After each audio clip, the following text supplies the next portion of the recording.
Yo, what's up mga tropa?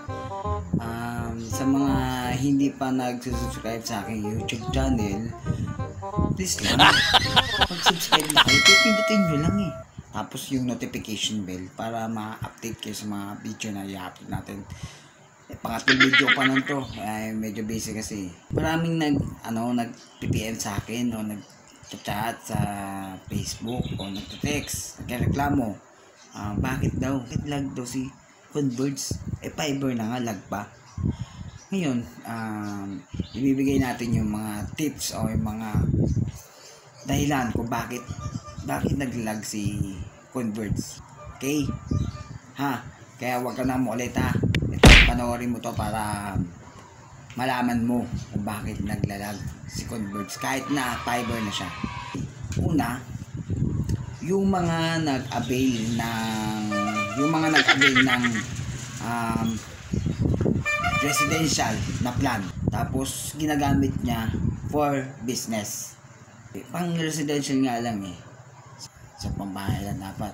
So ano ba yung mga mga bawal na gawin, like mga business, yan madalas ginagawang pang business. Bawal yun. Bahala kayo dyan. Piso net, piso wifi. Ayun. Iba, ginagamit work from home. Work nga yun eh, pang business mo, di ba? Bawal yun, dapat pang business talaga yun yung nyo. So pwede natin siyang i-deklara or ma-notify na ganun nga na hindi siya pang trabaho. Although na mabilis at malakas yung signal natin, hindi pa rin siya recommended. Dagdagan ko na lang ha, yung business hindi siya recommended para sa residential plan natin kay Converge. Okay? Alam mo na yun kung sino yung nagbe-visualize dyan. Magmay ka dyan. Merong time na naglalag sila mga 1 PM, mga ganitong oras naglalag. Tinanong sa akin, Boss J, bakit ganun?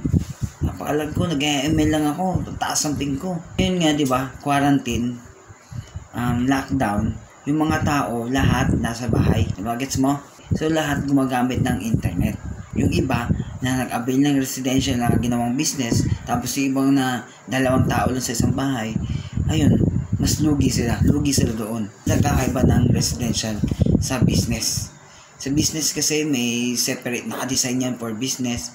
So kung magkakaproblema sa residential lang, yung business hindi naapektuhan yan.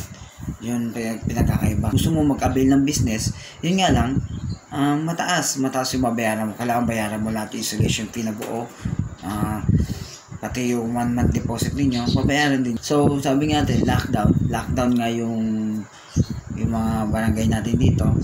So napakalag, may mga time talaga yan nag-ML nga daw sila. Shoutout sa mga ML dyan. Yung kilala ko na bibisit na ako dyan, puro ML na lang eh. Diba? Parang pogi ko pala sa ayos ah. Bakit chupit ka? Ay, chupit pala, chupit. Lockdown nga, maraming tao sa bahay. Maraming users. Yung tinatawag nating internet traffic. Diba? Pati sa internet may traffic na rin. Wala na nga traffic sa mga kalsada natin eh.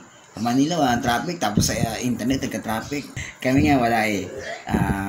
Hanggang ngayon may trabaho pa rin kami, nag-iikot pa rin kami, nag-install pa rin kami sa mga kabahayan. Yung iba nagmamadali, badly needed, work from home. Ayun, wala mo kayo magawa kundi isa-isahin lang yung kabit. Pag-i-install ng sa mga kabahayan natin na gusto mag-apply. Yung mga madalas mag-download, yan, nakakalag din yan.